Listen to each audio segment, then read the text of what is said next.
Good morning, good afternoon, good evening, wherever you are in the world. We are back with another Neurodiversity Stories with your host. My name is Darren Clark, and we do these every single Friday without fail, despite what's going on everywhere else in the world. We put these out to share more awareness, to educate and to inspire around neurodiversity. Now, we've had some incredible guests throughout our series. We're on episode 10 now. Very, very excited of how this is planning out and the amazing response that we've had from you guys. And we just continue to excel with the guests, and we have another phenomenal, very inspirational lady. Sally is going to be speaking with us today. Absolutely thrilled. She's a very busy lady. So I'm absolutely thrilled to be able to kind of have her for 45 minutes on this show, and she's going to be able to educate and inspire and share her journey. So guys, as I said, why do we do this? So my name's Darren Clark, and I'm a global neurodiversity consultant, and I work with organizations across the globe to spread more awareness for neurodiversity by speaking and training. I would also like to say a massive thank you to Scanning Pens, who are our sponsors, who help us with this show. Check this out.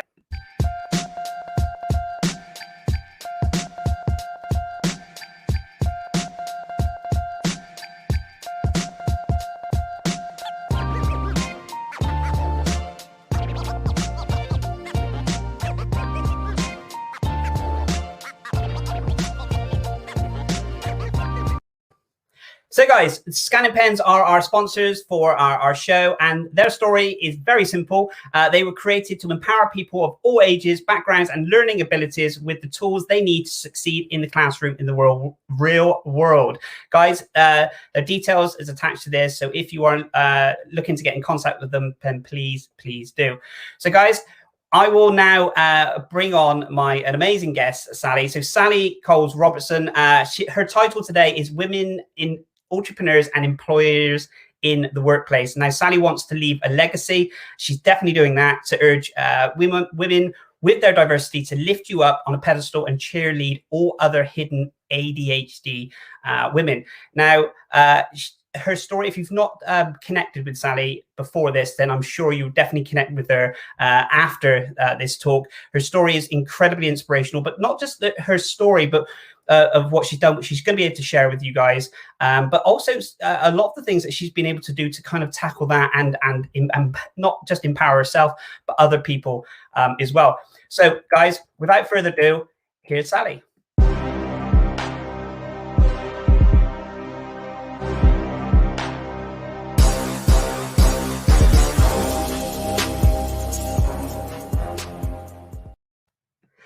And just Sally, good morning. How are you?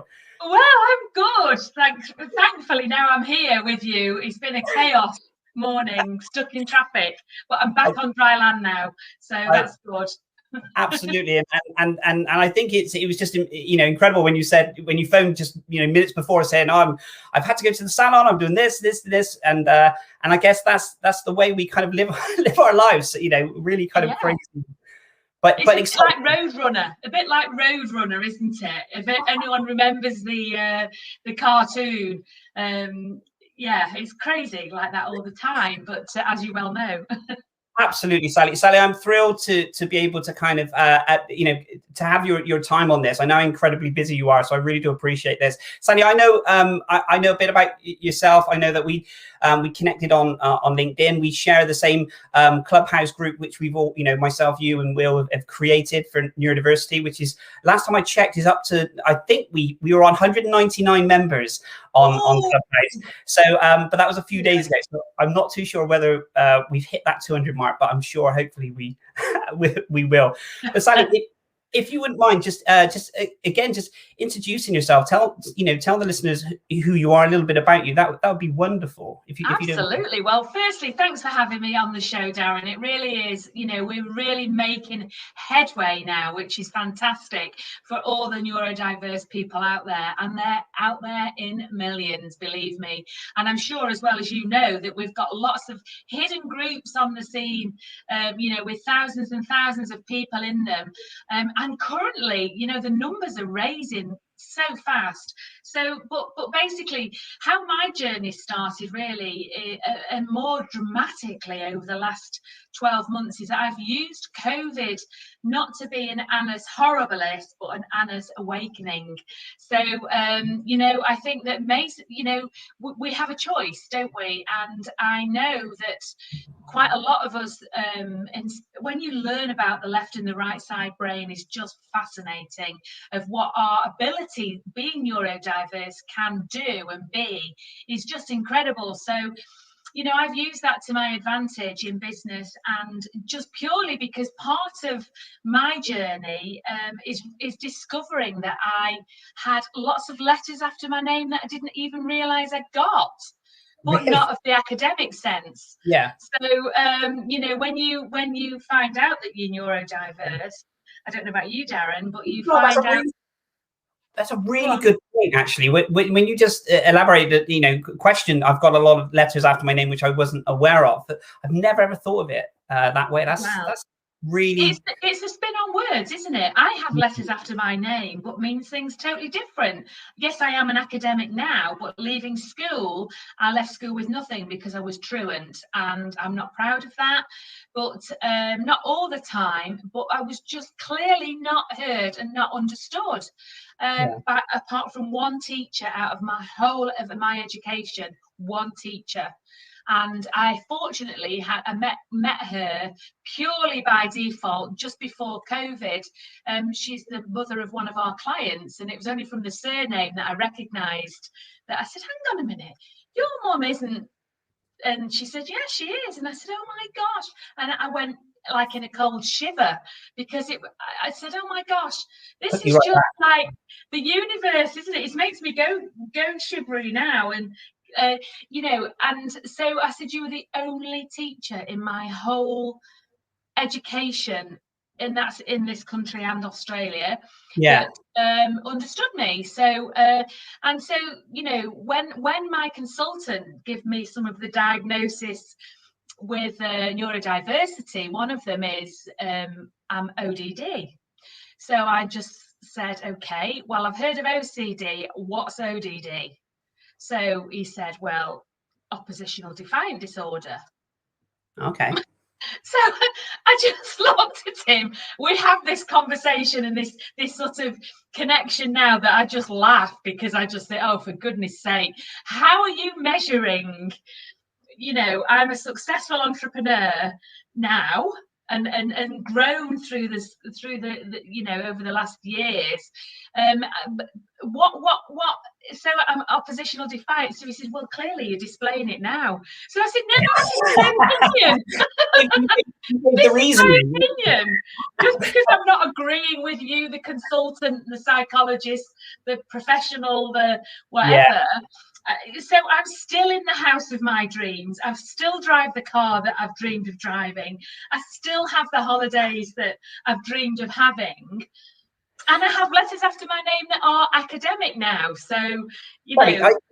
I just want to bring you back to one of the things that you said, and you said about you know, that one teacher that kind of helped and supported you, and I think that's, you know, I can relate to that in business terms. So when I can remember when I first went into kind of retail and then started to climb the you know, the ladder of success, so to speak, you know, to corporate management and all this, you know, this element of it.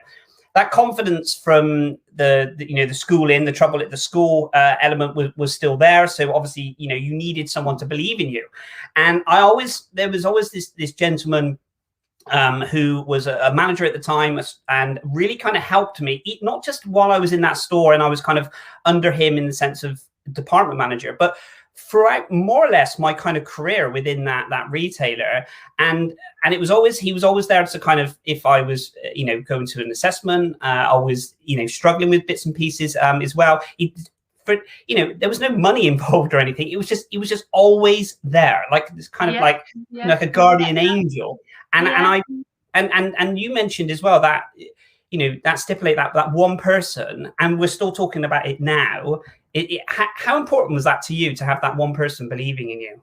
Well, looking back now, massively, and for her to appear like a guardian angel, just suddenly, but the description of her, I remember being absolutely back when I was 12, so that's like 40 years ago. Will, ugh, that's awful. But I can remember being like mesmerised by. She had very, very fine hair, almost like the lady off. There's a program called Rainbow that we all used to watch as children. Yeah.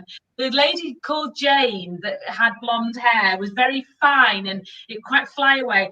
And this teacher used to sit by a heater, and the static from the heater used to have like electricity. And I was mesmerised by how her hair. Look, can you see on my hair now on this side? How it's like that. It used to just fly up from the heat.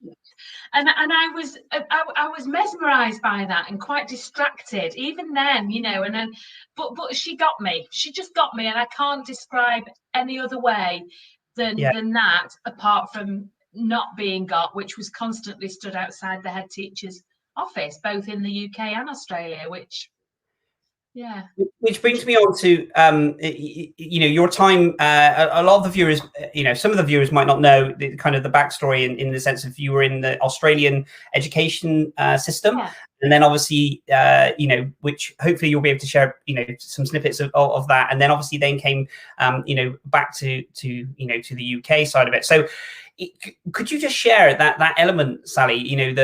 How it affected you in Australia with the educational side of it, and then where you went from there. And thanks, Will. I again, going back to the experience with ODD. So before we went to Australia, I was sort of told I'd never go anywhere in life by a couple of people that I can still remember now and still see them now in my mind, although I've not seen them for many years, although I'd like to. But and so when I got to Australia, we moved with my father, who was a businessman, and he passed away 20 years ago now, but he still remains very much prominent in my life with his expression and things.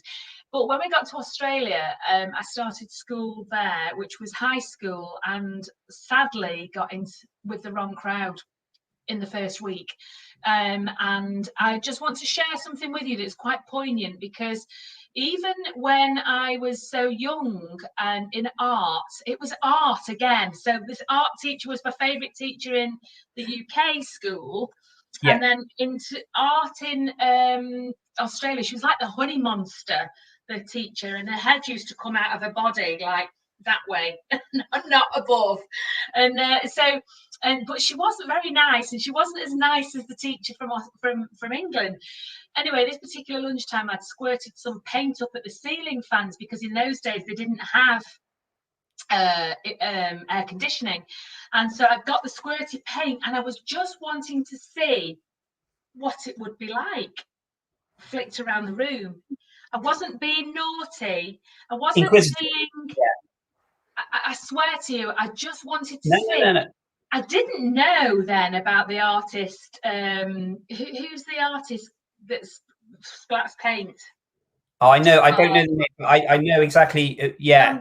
I can't think now. Anyway, so that was really what probably in my heart I was trying to do. And of course was frog marched straight to the head teacher, and she's very much like the head teacher out of Grease the film. And I feel that my talking in metaphors and pictures can give people an idea of the description. And you know that we get in trouble so much, don't we, being neurodiverse, for talking a lot, and now I actually get paid to speak. So it's just bizarre, really. So got frog march to her, and you had to stand a specific way in Australia, and stand by your hands by your side and your feet together, and she just said to me, "So, Sally, how are you liking Australia so far?" So I just said, "Well, I like it very much, thank you." And she had her glasses on like that. They were varifocal like mine then, back in the day.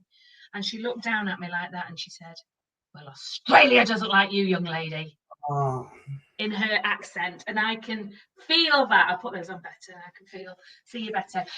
So I can still feel that now, and not to be liked I don't think anybody just wants to not be liked. No, I No, think there's and I think, so going back to the oppositional defiant, from the guy that told me I was never going to go anywhere in life, and for Australia not liking me, I was going to prove them wrong. Yeah. So when I actually came back to the UK, I wrote about this in my book, actually. It's like being like a little duckling, an ugly duckling. And then, of course, I got recognised and entered, I was put forward for a competition that I won, and which got me on to be a beauty queen, which got me on to modelling, which got me on to the beauty industry, and teaching all about deportment, modelling, hair and makeup, self-awareness, self-development, self-protection, and all these things that I can now teach. That's so incredible. It's squashed into 40 years. That's incredible. I just want to share this with you. Donna Portugal's put, sorry, just thought of the artist Jackson Pollock. There we go. Thank you, Donna. Incredible. Thank you. I just wanted to share that while you were speaking. So otherwise it would have been one of those things that kind of stuck in your mind going, who was it? So, he was a long time ago, wasn't he? And I had never heard of him at the age of 12. But that was all I was wanting to do. So from being frog marched to head teacher and being suspended for that. What age was that, Sally? If you don't mind me saying, I was 12, 13. Such a young age to go through that kind of ordeal. And what was the kind of, how did it feel in the classroom environment? Was it always confusing for you? Was it what was that kind of, what was the emotion like? Bored, Will, I'm sure that a lot of people watching, that wherever this will go, you'll recognise there's a lot of similarities with bored, distracted, daydreaming, rose-tinted spectacles, which now I found out that, I wondered where this saying came from as well, that you see the world through rose-tinted spectacles. So what? I'm glad I do. And then when I went for a test for Erland's, which I was clearly needed the glasses to use for reading, my tint was rose. Like a pinky rose. I know I don't, my glasses aren't, I've not got them in my office, but so it's amazing how a spin on words, isn't it? I do see the world through rose-tinted spectacles. That's my choice, and I give myself permission. Oh, absolutely. So Australia, you were obviously, you found school education side of it very, very difficult. You always felt kind of a bit of the outsider in the sense of, and the lessons, because you find whenever you kind of being, neurodiverse, dyslexic, ADHD, these kind of elements, things have to kind of capture your attention and keep your attention. And I don't know if it happens like it's more, like we need it more, like magnified those, but because it's, and I guess in the classroom environment, those elements are kind of magnified. If you've got, an hour's lesson, you've got to sit there. I mean, I remember thinking, a lot of my school in Element, I was taken out of classroom and put into, a thing called the unit. But when I was allowed to into lessons, I used to think to myself, my goodness, I've got 60 minutes. And I'd be thinking to myself, how long's a minute? I'd be breaking down the minute, not really listening to what the teacher said, because I would just feel so anxious that I've literally got to sit somewhere for an hour and kind of try and decode all of this information and find it entertaining or educating. Did you? So I can see. I absolutely agree with you. And it was called the unit in your school, was it? It was, yeah. But when you say the unit, I mean, the room. But it was this porta cabin in the middle of a school field. You say the unit and you think it's some sort of special ops police American force or something, but it's not. It was a room. It was a room. It was detention room. Wasn't we had the detention room? But going back to what you've just been saying, I'm an absolute whiz at writing lines. That's the only thing I could get neat. Because I used to have different. Obviously, most lunchtimes I was in writing lines, and I used to be articulate about the way I got them all lined up in lines both ways. Do you think then you were kind of, because there was so many things that I guess as a child within school we can't control, okay, and then there's so many elements, like you have to turn up to a certain lesson. If you attend, you sit, there's so many things you can't control because you were, as you said, put into the detention room. Do you feel that, say, if we take the element of writing, say, you're doing the lines and you're making sure that they are perfect and neat, do you think that maybe was an element of something that you felt that you could control? Possibly, yeah, possibly. It just sort of kind of, when you were mentioning it, I think because there are so many elements that we, that are out of control, that we can't control everything. And I'm sure, we're told by people, don't try and control everything because it's, can drive you, insane, I guess, trying to control everything.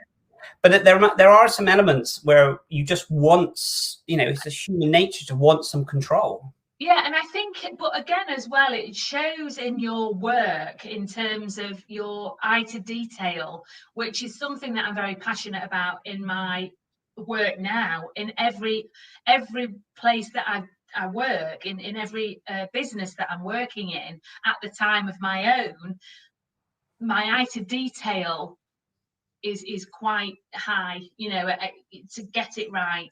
And I use my own eyes to do that with, not so much like I work it out rather than read it. I can't read it. Oh my gosh, if people give me instructions to put things together, or like even the pictures, I can't follow the pictures. I have to work it out. Yeah, I think anything in the sense of, say IKEA furniture or anything else, flat pack, I'm fine if someone's working with me and says, that goes there, screw that in, that's fine. But looking at it, it's just like it's in a different language, or it's crazy. So Sally, Australia in those side of it, and then you moved back to the UK. What was the kind of the transition like? Because the educational side, you would have already had some sort of kind of effect with that. So your mindset going into education in the UK, were you nervous about that? Or coming back to England, well, obviously, coming back to the UK, I didn't. You're not sort of, you don't have the ability to think as an adult then, do you? So looking back, I was conscious. I mean, at Will, I had to do this as an exercise, was to, I've obviously photographed now all my reports. They're all documented and in a neat, these are from school.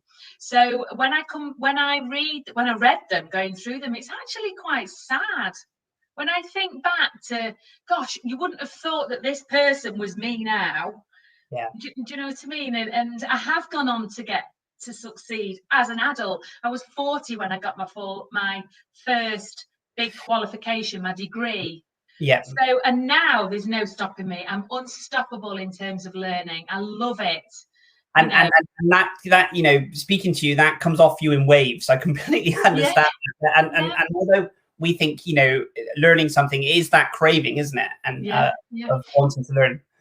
I think what's bizarre as well is that we went back to Australia in 2007 and I set up another salon there, but we came back. My furniture's travelled more around the world than any, I think. So, but it's interesting how I ended up getting invited to the Hills District Council to be a mentor for new business setups in Australia, really? And I spent quite some time and had a great time setting up new businesses, young people or any age people. I had some great students, but new business people, and helping them, encouraging them. And it was and one particular lady, she had a filming company that she'd set up. Great girl, and I loved it. She sticks in my mind because we went filming down under the bush, like right out in the middle of what thinking I was never going to get back alive. Yeah. So if we talk about it, so then so how many years were you in the UK education? Did you come back into year? Right. Okay, so mainly my majority of education was done in the UK, but I left school with no qualifications other than a grade C CSE in needlework. That's the only one I scaved.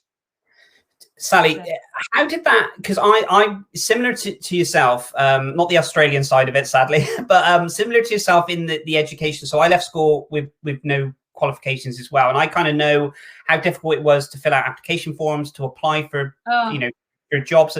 What was that like? What was that like for you? Awful. And I knew, because I was in the Sea Cadet, I was in the Sea Cadets, and absolutely loved it, because it was very outdoorsy, and I got went up the ranks with that because I could do that. It was all physical. And learning the phonetic alphabet for I always remember being quite cool about that, because I knew my phonetic alphabet.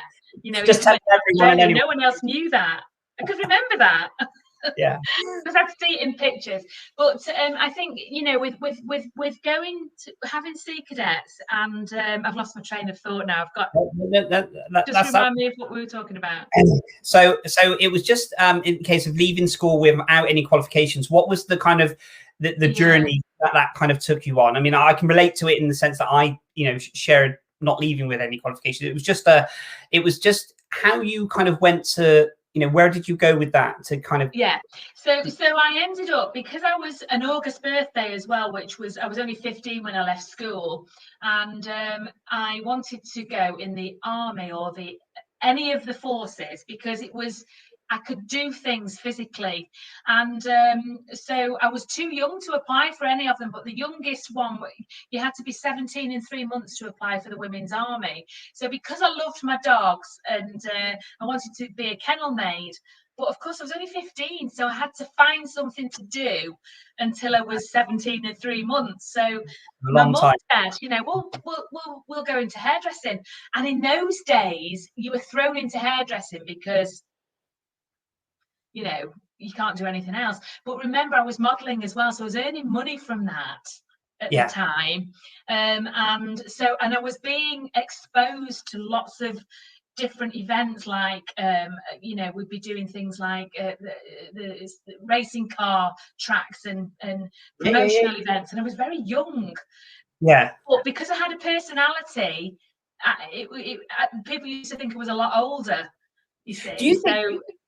Sally, do you think then one of the traits? So I did an interview yesterday for someone who's doing, as you know, a lady who's doing her final year in the university around dyslexia, and one of they said kind of what would you say your strongest skill is, or it was worded a lot more better than that, and I would say it's communication and people. Would you say that is a big strength and a massive attribute to And quite often, and you'll recognise this, and so will everybody listening to this call if they're neurodiverse, is that quite often you will be invited to places because you've got the confidence to get into a nightclub without a ticket, blag your way through anywhere. You do. You pick, and do you know what I recognise as well? Recently, before COVID, we were out for dinner with some friends, and one of the girls on the table didn't even have the confidence to ask for pepper. Oh, bless. And I thought, oh my gosh, that's just like, just put your hand up. I guess I think back to kind of school and the education, and even in the workplace element, there are so many things, I guess, with being neurodiverse and some of the struggles that we've had, and a lot of people that listen to this will be able to relate to so many stories are similar in those sides of it. And I guess it's that sheer strength and which enables you, if someone said, where did you find your confidence from? I guess I'd say it's always been there. It's just there's always been someone trying to, bash it down or not the confidence element of it. But I think if I had to, say with the neurodiverse element of it, with my ADHD and my dyslexia, I would say because I've always found certain things a struggle, I'm always, in my mind, always trying to think of ways around things. No, and it's hard, isn't it? It's exhausting. I know, and I don't know about you guys or anyone, you know, I put it out there to everybody watching this and wherever it travels. I think that, you know, many of us are, and this is not to be a restriction, it's to be used as an ability. We have to switch it round, because if we don't, this is just going to be, we're just going to be hammered down all the time, and it's vital. And I think that, you know, we have a choice. We have a choice, and we have to shine. And the only person to give us permission to do that is us. So go for it, you know. Completely well said. I just want to show you this, Sally. Donna Portugal, she said, goodness, Sally, memories of being made to do needlework at school have just come flooding back. Oh, bless you. You know what, though? I love sewing. I love needlework now. I love my Singer sewing machine. It's just, you know, great. I love messing. We did needlework, I think, in primary school. We did the Battle of Hastings. And it was this... It was crazy.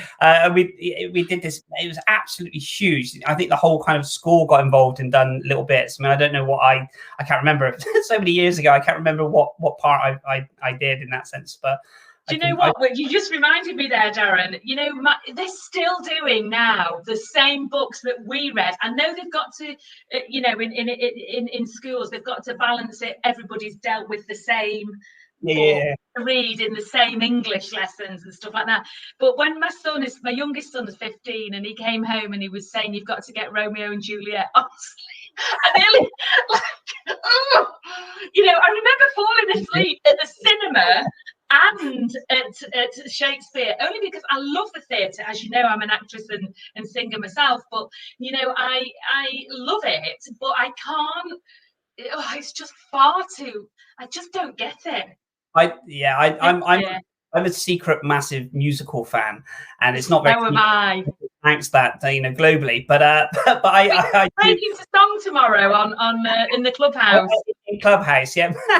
I'll leave that to you, Sally. You're much professional in that element, but yeah, I love it. I think it's the you know, the escapism and the visual element of it is just, you know, it really is. And I think that's also as well with movies. I you know, there's nothing more you know, enthralling to go to a cinema and have that. And I really missed that during obviously this period as well. Same. You know, no phones, no contact, just a couple of hours of kind of escapism in the elements. It's just it's amazing. Sally, I want to kind of bring on the other. So with the diagnosis, did you go through the channels of diagnosis, or did you always kind of know that there was something there? Because not everyone that has neurodiversity, dyslexia, dyspraxia, actually goes and gets diagnosed. It's not saying that it's definitely you have to. There's obviously, you know, pros to do it, and then some people don't want to. What kind of route did you go? Sadly, it's been quite a journey actually, and quite an exhausting journey. And when I actually found out that I could see whether I was dyslexic, I've always known I was different. I've always known that and again, you know, if you're listening to this, think about yourself and what you're like, because I can be quite a private introvert. So at home, I can be very quiet, very peaceful. At nature, I've got a massive, strong faith, and which I've needed. You know, my faith has been my best friend, really, forever, because it's the only thing that I can trust that's going to be there, even when the darkest time's there. And this condition, it can be absolutely fantastic, but it can also be a curse. And when you're at an introvert, private introvert, it can be quite, it's oh my gosh, crazy, isn't it? The roller coaster. We did a chat last week, didn't we, on our clubhouse about you know, roller coasters and things like that. And this journey in my business is like a roller coaster, but it's more like up, down, up, down, up, down, isn't it? It's not a rolling hills. It's like night. It's up there or down there, isn't it?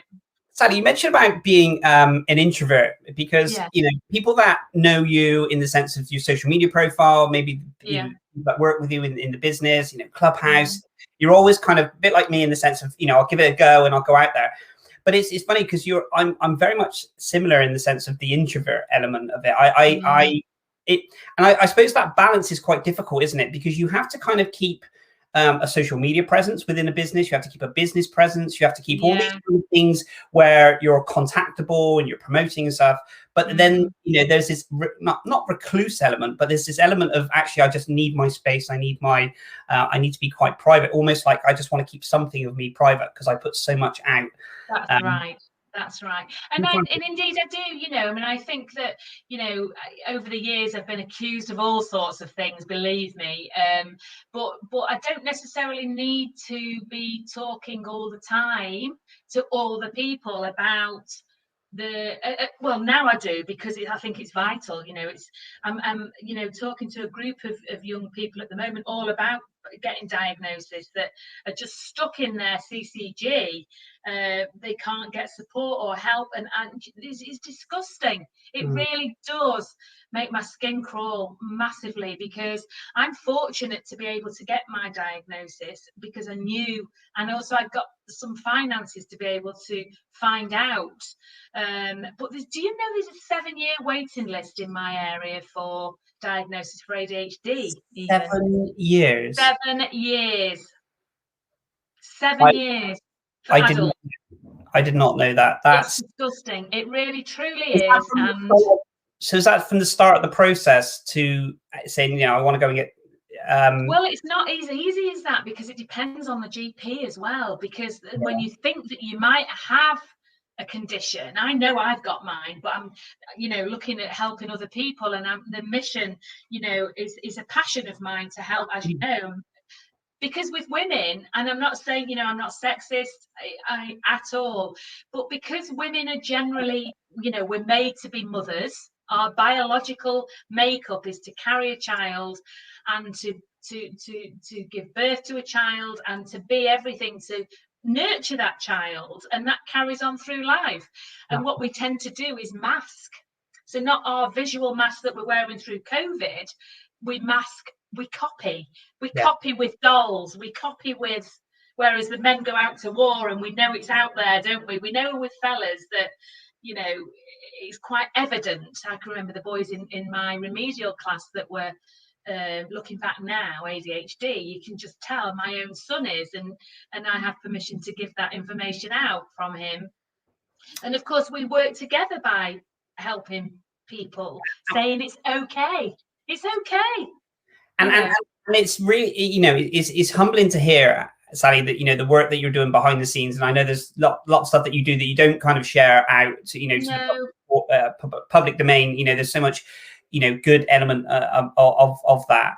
And I guess it's difficult, isn't it? When we talk about, being an introvert, and you've got this kind of mission, it's similar to myself, of becoming, a voice for at least just one person, and then, hopefully that will kind of, then it magnifies and you become the voice.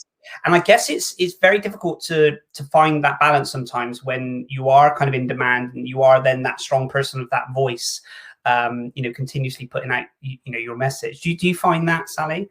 Yeah, I do. And I think that, when we're going back to being introvert, that's my quiet time where I just need to write. And I was talking to this group of people yesterday, and I said, we talk metaphorically here, and we're talking acronyms and pictures. And this is what, led me to be a goal mapping guru, which I now teach. But we it's like horses wear blinkers for a reason, and we have to put ours on. So, we are a reflection of the 5 people that we hang around with most. So think about who your friends are. Are they going to set you up to win, or are they going to pull you down by saying no? Oh, no, you don't want to do that. Why do you want to do that? If you've got an idea, that's your visceral feeling in your heart. You have to follow it. You're absolutely right. I remember that analogy, what you said is absolutely crucial, and I completely understand that. And I think I watched a YouTube video, it's quite some time ago actually, and it was an analogy around crabs, kind of the sea crabs, and they were in a bucket. And it was almost like, and they kind of videoed this, they were all safe and no crabs were harmed during this commercial. But the crab was trying to get out. And crabs naturally, they're trying, inquisitive, they're trying to get out. And this video shot this one crab almost getting to the very top, the claws over the bucket, and then you just saw the other crabs grab the crab and pull it back down. And it was around the analogy of, again, surrounding yourself with people that kind of help and push you up as opposed to pull you down. I'm not giving it as much justice as it should, and I will, share it if I see it. But it was just, incredible, that an analogy around. There's so many analogies, isn't there? And my dear friend Brian Main, who's the founder of Goal Mapping, we were talking about the 100 monkeys theory the other day, and there's like the elephants, when we look around nature, it's all there for us. We behave naturally. It's only our brains or people that tell us we can't. Absolutely. So this is what I mean, is that you have to just ignore them and say, get out of my way, I'm coming through, I've got work to do. Unless you are here to set me up to win, to support me. And this is why I get such gratitude. I give such gratitude to you and Will. We found a platform to encourage all these people and let them speak. Let them use their voices. I just want to share this one. Shirley did say this absolute shock in a long time, longest I've ever heard. I think around obviously the diagnosis in that element as well. I also I want to kind of touch on the strategies, if you wouldn't mind, Sally, around kind of because there's so many things that you've done, so many things that's kind of helped you, which we haven't even scratched the surface on. No, we haven't got long enough, but I know. Maybe I should do like a guest too, bring people back. Let's do it. It's open. So I just want to kind of share on what's worked for you, because it's very important. My strategies for me work for me most of the time, and other people need to find. But what's kind of worked for you? Are there any tools that you've used? Any courses? And what kind of looks? I think it's a good question, and I think that I've had several people who I mentioned. I actually tagged them into the this call yesterday, and I've missed so many off. But these are the people that had I have not been given a chance by this person, it probably wouldn't have led me to where I am now. Purely by chance, the lady that was selling a salon to become a hair and beauty teacher, she's gone on in her own path to go up to her pedestal, but she gave me an opportunity, remember, with no qualifications, to move up in my pedestal and set all those people up to win. Excuse me, that I can now look back and put my hand on my heart and say, oh my gosh, you've done so well. And they say like, oh, well, thanks. It's all, no, you've given yourself permission.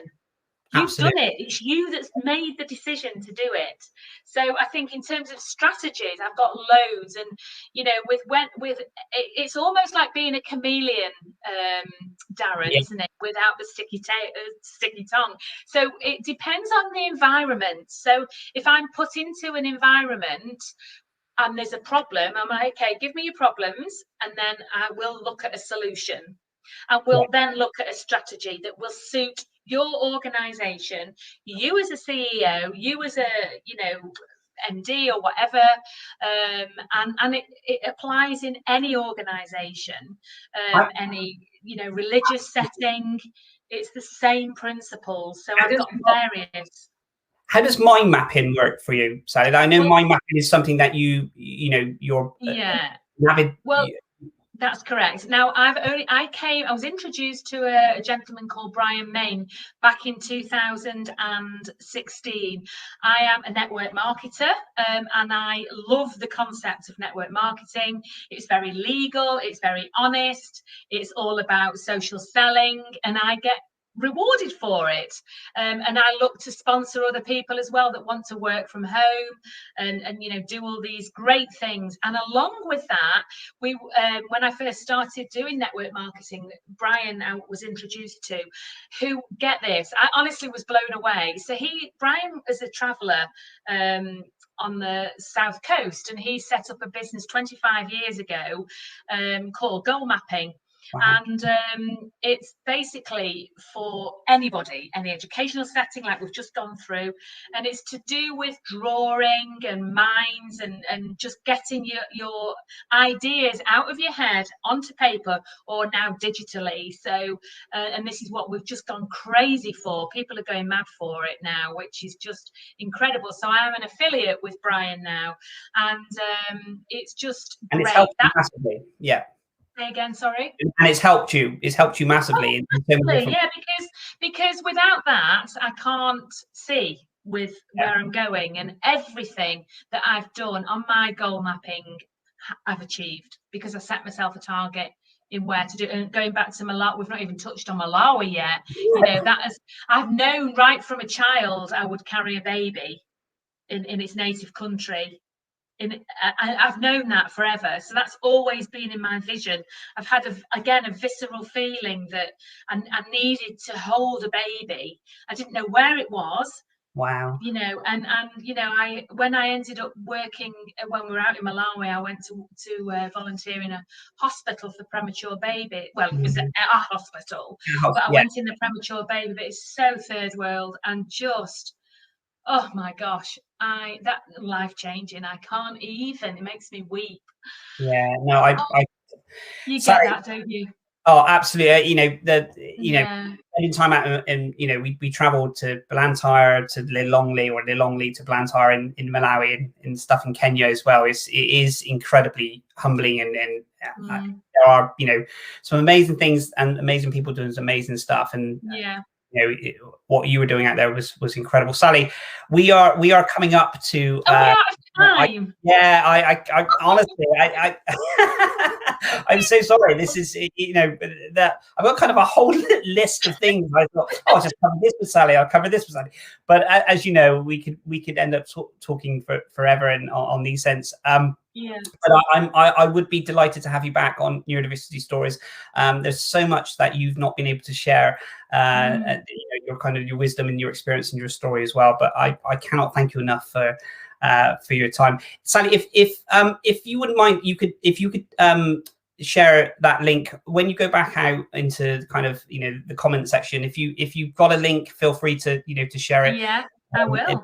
If anyone for more information on that. But how else can people get in contact with you, Sally? Well, they can get in contact with me via, obviously through LinkedIn or via my website. I've just Google search my name, or in my book. You can download my book now or buy it. It's up to you. And yeah, there's Facebook, you name it. That's awesome. Clubhouse as well that we've got now. I love it. And Clubhouse, yeah, absolutely. We run a neurodiverse Clubhouse every single Saturday morning at 10 a.m. So we'll put the link. 10 a.m.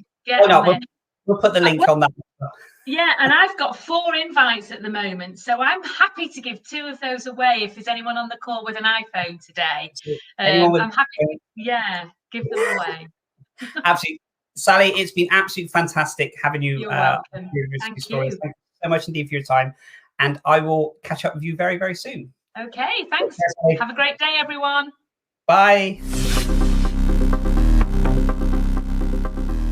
So guys, that was Sally. I know that everyone would have absolutely really enjoyed that. Incredible, inspirational lady, and I'm not lying with the kind of all the stuff that we kind of planned that we were going to be talking about. There is so much.